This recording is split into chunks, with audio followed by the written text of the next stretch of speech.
Tak berdaya hadapi kekuatan Rusia, pilot jet tempur Ukraina nangis minta jet tempur F-16 Mamarika.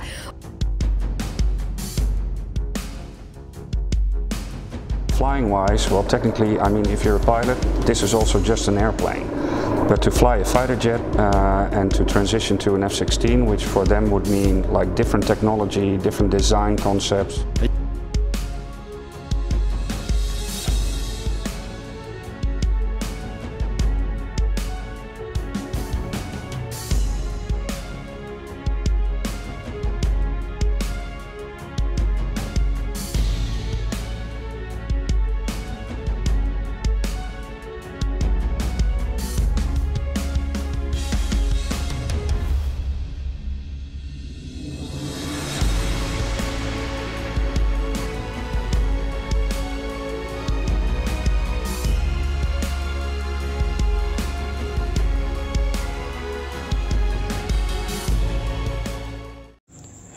Hai para penonton Central News, sebelum lanjut jangan lupa subscribe dan lanjut tekan tombol Super Thanks.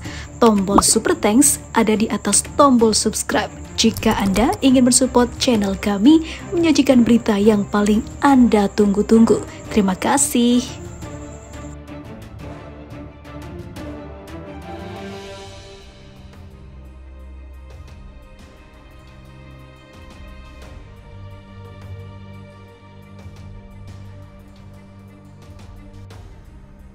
Ukraina pun kewalahan menghadapi betapa kuatnya pertahanan udara Rusia yang kekuatannya bukan main-main. Sampai seluruh jet tempur bantuan milik Ukraina dihancurkan dengan mudahnya.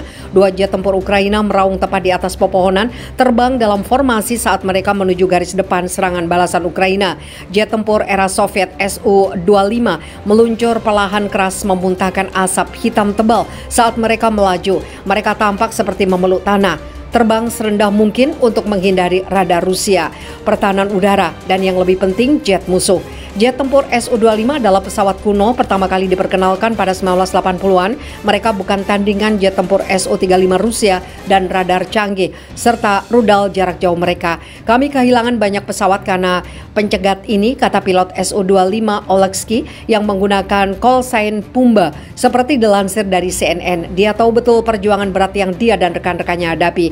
Setelah kehilangan banyak rekannya sejak invasi besar-besaran Rusia dimulai 1,5 tahun yang lalu, saya kehilangan pemimpin skuadron saya dan wingman saya dalam pertempuran, ungkap Pumba. Mereka berdua adalah pahlawan Ukraina, imbuhnya. Rasa sakit karena kehilangan orang-orang tersayang adalah beban yang masih dia pikul ketika Anda melihat rekan Anda meledak di depan mata Anda. Secara real time itu mengejutkan, katanya. Salah satu masalah utama yang dihadapi pasukan darat Kiev saat serangan balasan sedang berlangsung adalah kekuatan udara Rusia yang menahan mereka. Rusia masih mempertahankan superioritas udara yang mempersulit pasukan darat untuk bergerak maju. Penerbangan mereka bekerja secara bergelombang seperti di Vietnam, Afghanistan, kata seorang wakil komandan batalion dari 128 Brigade Pertahanan Teritorial terpisah terus-menerus sepanjang hari. Mereka bekerja dengan helikopter atau pesawat terbang, kata komandan yang menggunakan call sign SPA. Secara umum, dukungan penerbangan sangat kurang, akunya. Secara total, Ukraina telah menerima 45 jet tempur Su-25 dan MiG-29 dari NATO, negara sekutu di Eropa. Tetapi ini bukan hanya permainan angka. Seorang pilot MiG-29 dengan call sign JUS mengakui kesulitan yang dihadapi Angkatan Udara Ukraina, mengatakan negara barat dapat membantu dengan menyediakan jet tempur F-16 yang didambakan Ukraina. Kami membutuhkan lebih banyak lagi. Untuk JUS dan wingman-nya, pelatihan sudah dimulai sejak lama. Kami mulai belajar sendiri setahun yang lalu, katanya. Kami mencoba meningkatkan kemampuan bahasa Inggris kami. Kami mencoba membaca beberapa manual yang tidak diklasifikasikan. Kami menerbangkan simulator F-16 improvisasi, ungkapnya.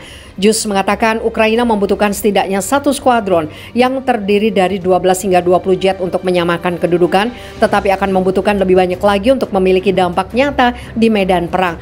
Untuk membuat perbedaan, semua tugas kami untuk operasi garis depan dan untuk operasi wilayah yang damai, 4 atau bahkan 5 skuadron seperti itu, katanya. Untuk masa depan, untuk perspektif jangka panjang, kami membutuhkan lebih banyak lagi. Saya yakin lebih dari 100, ia menambahkan.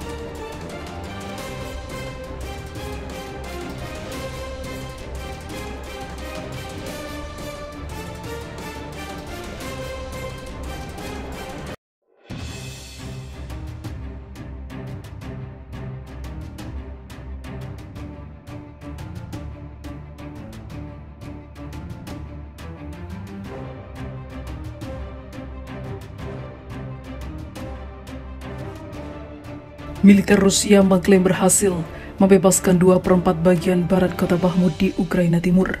Laporan terbaru Kementerian Pertahanan Rusia menyebutkan bahwa pertempuran sengit terus berlangsung.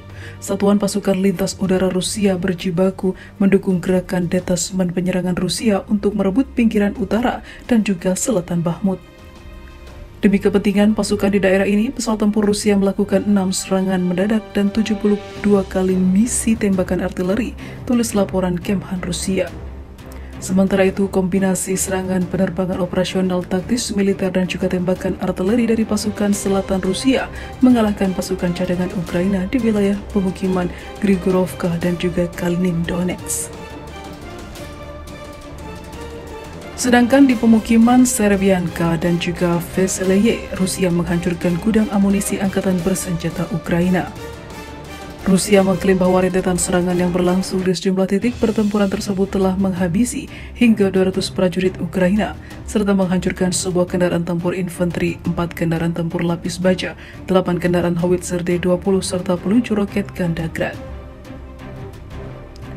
Adapun penerbangan operasional taktis militer, pasukan rudal dan juga artileri Rusia mengalahkan unit artileri ke-84 Angkatan Bersenjata Ukraina di distrik 118.